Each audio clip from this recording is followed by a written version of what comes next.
I think that you are terrific. That's all. For a sitcom famously about nothing, Seinfeld managed to be about almost everything: the tiny frictions of daily life, the secret rules you didn't know you followed, and the bizarre social gymnastics we all pretend are normal. It didn't need heart-to-heart speeches or tidy lessons. It asked a sharper question: what happens if we take everyday awkwardness as far as it can go? The answer was television alchemy. Jittery stand-up riffs bled into story engines, mundane errands became Greek epics, and a loaf of marble rye could feel like the Holy Grail. But for a show so precisely constructed, its history is full of oddities, accidents, and choices that make you raise an eyebrow and think, wait, really? The pilot nearly died before it lived. The neighbor was almost named something else. A car failed to start for real, and they kept it. Whole episodes unfolded in one claustrophobic location while network executives begged for literally anything to happen. And the show's strict no hugging, no learning rules somehow taught us a new vocabulary for social sins: regifting, double dipping, yada yada. Today we're counting down 16 weird facts that change how you watch Seinfeld. Tiny behind-the-scenes pivots, real-life inspirations, and production magic you'd never notice unless you knew where to look. Some of these quirks became legends. Others were brushed off like a stray crumb on Jerry's spotless countertop. All of them reveal a series that felt effortless because so much effort was hiding underneath. Let's open with where it almost didn't begin. 16. The pilot wasn't called Seinfeld. The show we know didn't debut as Seinfeld. It crept in as the Seinfeld Chronicles, and the vibes were odd enough to spook NBC. Test audiences shrugged. Executives hesitated. Even Kramer wasn't Kramer yet. He was Kessler, a legal fig leaf to avoid offending Jerry's real neighbor. The set felt bare, the chemistry still warming up, and the network didn't see a hit. They saw a curiosity, but that wobble turned out to be a feature, not a bug. The low-stakes pilot forced the creators to sharpen the voice and cut the mush. When the name finally changed and the team returned with a tighter point of view, the show leaned into its observational DNA. Small stories, big complications, and no sentimental safety net. In a weird way, the almost cancellation baked in the show's boldness. It had to earn every episode, and the writers treated nothing like a mission statement rather than a mistake. 15. Kramer was based on a real guy who started a tour. Cosmo Kramer's door-sliding chaos came straight from Jerry's real neighbor, Kenny Kramer, a larger-than-life character who, after the show took off, capitalized on the meta moment by launching the Kramer reality tour. Fans could ride a bus around New York to see the supposed inspirations behind storylines, turning the show's observational humor back on the city that birthed it. The reel-to-reel loop got even loopier when the tour itself inspired in-show jokes about unauthorized tours. Michael Richards built his performance on manic physicality and meticulous beats, but the seed was authentic, that guy who lives across the hall and blows into your life like a weather system. The production's initial name change to Kessler shows how close this was to reality. Eventually, the legal worries cooled. The name Kramer came back, and TV got one of its most distinctive sitcom presences, half sitcom archetype, half living New York folklore, fully unpredictable. 14. The soup Nazi was real, and not amused. No soup for you! Behind one of the show's most quoted catchphrases was a real Manhattan soup maestro known for strict lines, strict rules, and transcendent broth. The writers exaggerated the severity, but the core experience, silence, order, gratitude, wasn't fiction. When the episode aired, business surged, but the real chef wasn't exactly delighted with the caricature. Being immortalized as the soup Nazi is a double-edged ladle. What's odd and very Seinfeld is how the show took a specific local ritual and elevated it into a universal language for petty authoritarianism. Everyone suddenly had a soup Nazi somewhere in their town, some gatekeeper guarding a perfect product with a tyrant's glare. It's the series' ethos in a bowl. Take a tiny human quirk, boil it down to essence, and ladle out something instantly recognizable. No soup for you wasn't just a line, it was a blueprint for how Seinfeld turned real life into myth. 13. No hugging, no learning. Larry David and Jerry Seinfeld wrote a commandment across the writer's room wall: no hugging, no learning. Sitcoms of the era ran on moral lessons and very special episodes. Seinfeld ran on escalating pettiness and self-interest. That rule gave the show its unmistakable tone. Characters didn't improve, they doubled down. When other series neatly resolved misunderstandings with hugs, Seinfeld let small slights snowball into social avalanches. The weird part is how emotionally honest that feels. Real life rarely wraps up with a bow, and your worst habits don't vanish after a 22-minute arc. By removing the pressure to teach, the writers could chase the pure comedy of consequences. It also gave the audience a mischievous freedom. You weren't expected to approve of these people, only to recognize them, or admit, maybe you've been them. Maintaining that rule for 9 seasons is a flex.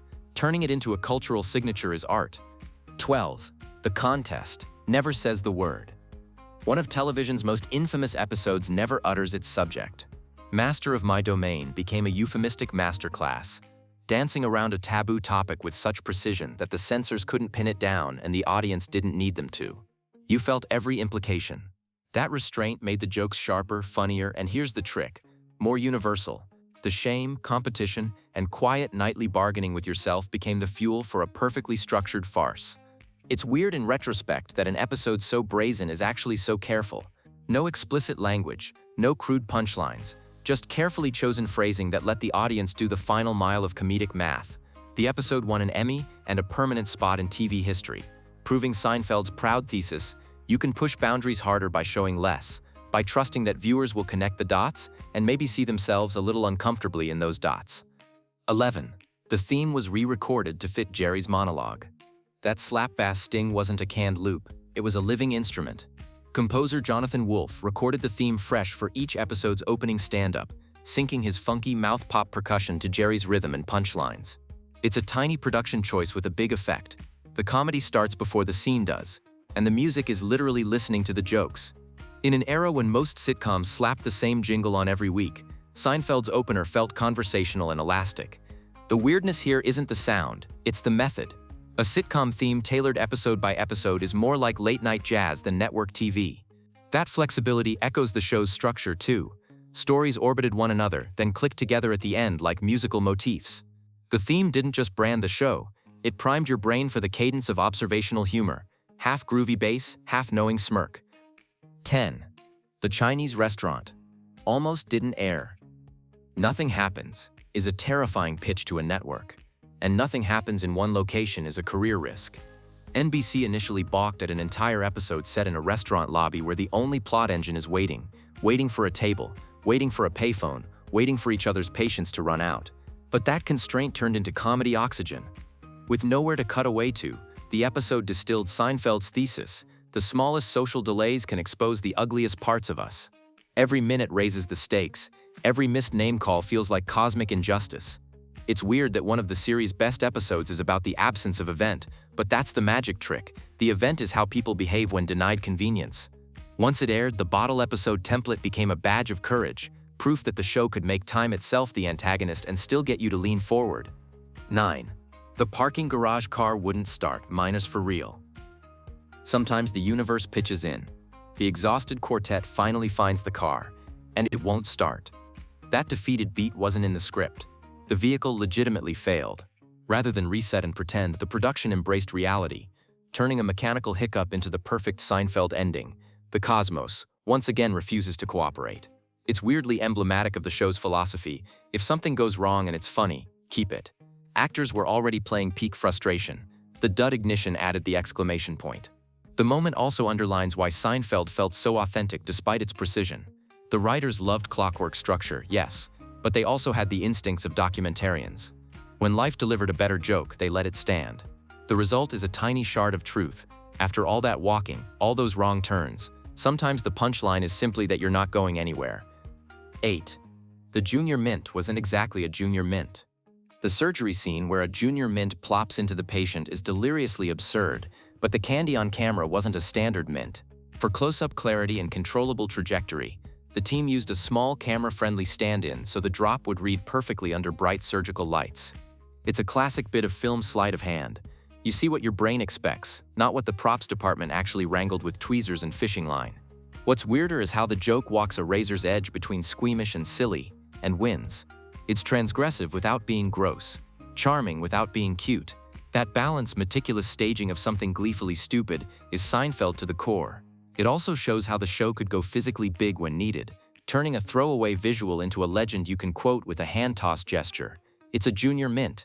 It's chocolate. It's peppermint. It's delicious. 7. The Puffy shirt is in the Smithsonian. Plenty of sitcom props are famous. Very few graduate to the Smithsonian. The hideous, billowing pirate shirt worn by Jerry, after a low-talker trap, now sits in the National Museum of American History, forever enshrined as a symbol of 90s culture, and the show's ability to make the ridiculous iconic. That's the weirdness. Something created as a visual punchline. Flouncy ruffles, fashion humiliation crossed the line into genuine Americana. The episode itself is a perfect Seinfeld setup.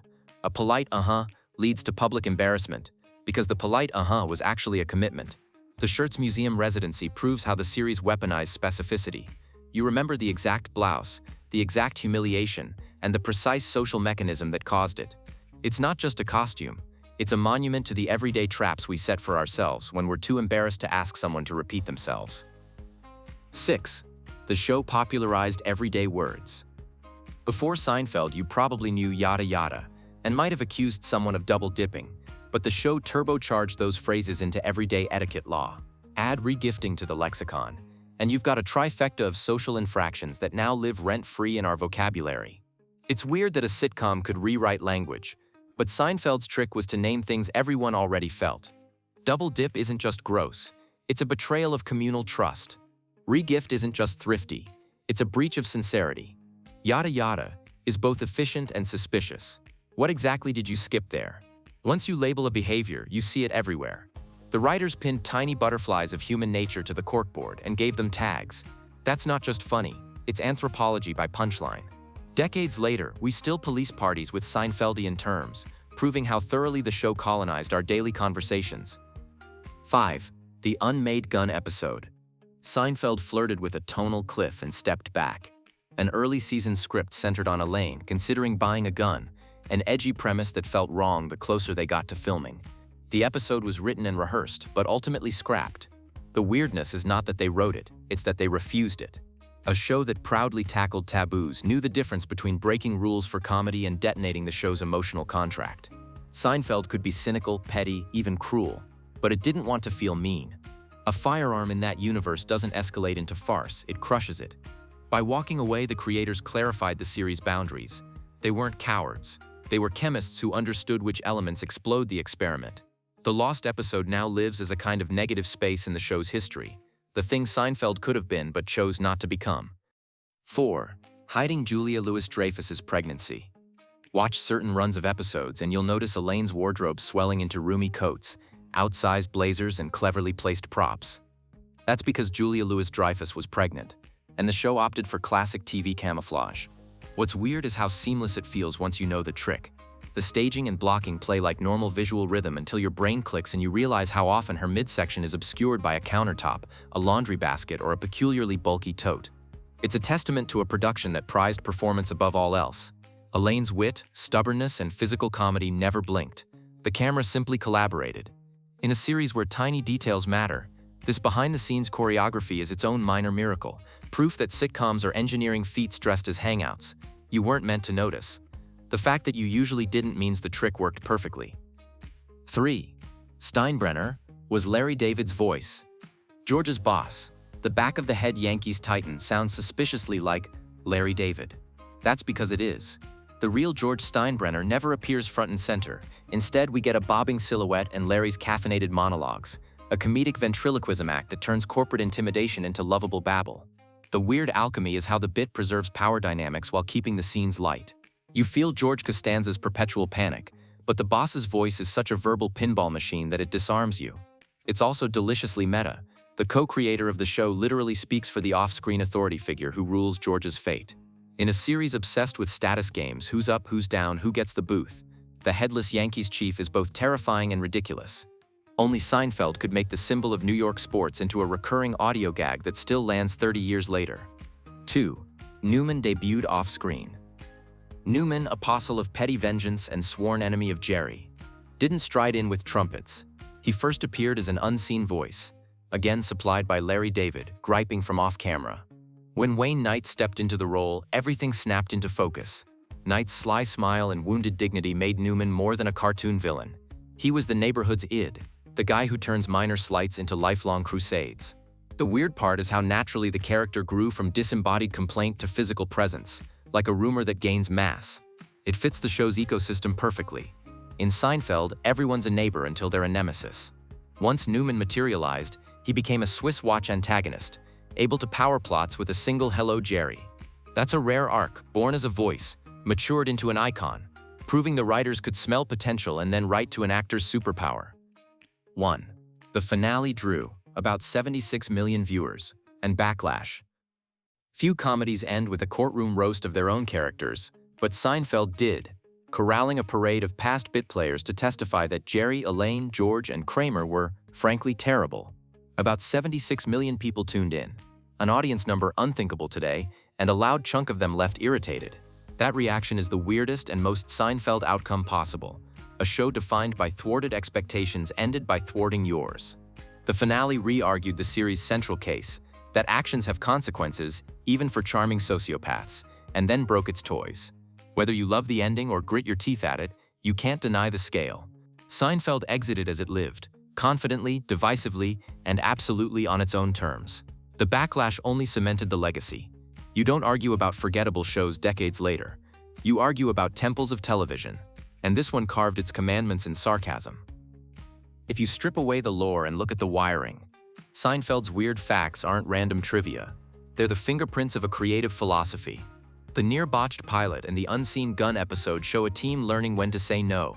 The live-riff theme and the stuck car show a team ready to say yes when reality offered a better punchline. Real-life inspirations, Kenny Kramer, a stern soup savant, the low talker, proved the writers were relentless anthropologists, skimming New York for rituals and tics and bottling them like specimens. Even the Smithsonian puffy shirt and our Seinfeldized vocabulary tell the same story. When you name a quirk precisely enough, culture adopts it. Maybe that's the ultimate Seinfeld trick. The show looks detached, but it's exquisitely attentive to timing, to behavior, to the moment a white lie becomes a plot, and a plot becomes a tangle. It refuses hugs and lessons, yet teaches you to notice the microtransactions of everyday life. The polite nod that signs a contract you didn't mean to sign. The snack table etiquette that becomes a courtroom. The elevator ride that becomes a Greek tragedy of missed floors. So the next time you rewatch, keep an eye out for the seams you're not supposed to see. A prop that's not what it seems. A vocal cameo you can't unhear. A blocking trick that hides a very real pregnancy. The weirdness isn't garnish, it's the recipe. And like the perfect bowl of soup, no substitutions, the ingredients are strict, the execution is exacting, and that's what makes it delicious.